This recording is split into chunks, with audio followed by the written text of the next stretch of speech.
God's love reminds us that every struggle is temporary and that new possibilities await beyond our fears. So when we feel like we are stuck in this rut, we know that because God is with us, we're not going to stay stuck. That God is going to equip us and empower us to move forward and have a testimony of what we have been through. And finally, God's love brings compassion. Say compassion. Yes, as we receive the love of God, we are then empowered to extend it to others. We can comfort and support those who are facing their own fears.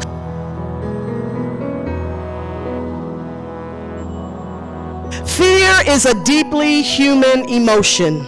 It has ancient roots tracing back to our earliest ancestors who relied on fear for survival.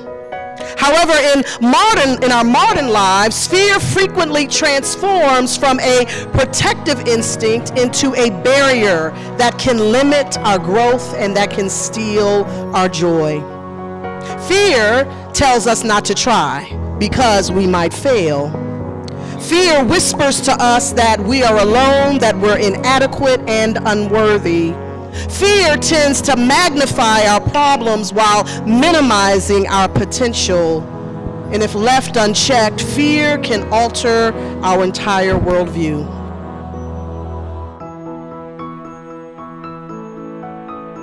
It's at the root of the American slave trade. Fear was at the root of the Jim Crow era.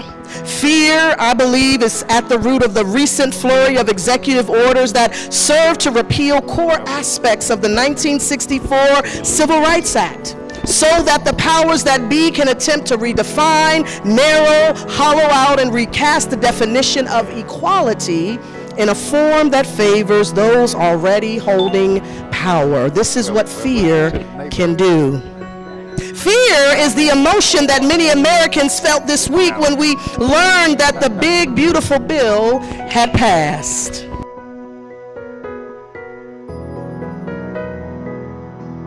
But it pales in comparison to God's undying love. Whenever we find ourselves trembling before the unknown, we take comfort in the knowledge that we are being held in the loving hands of God.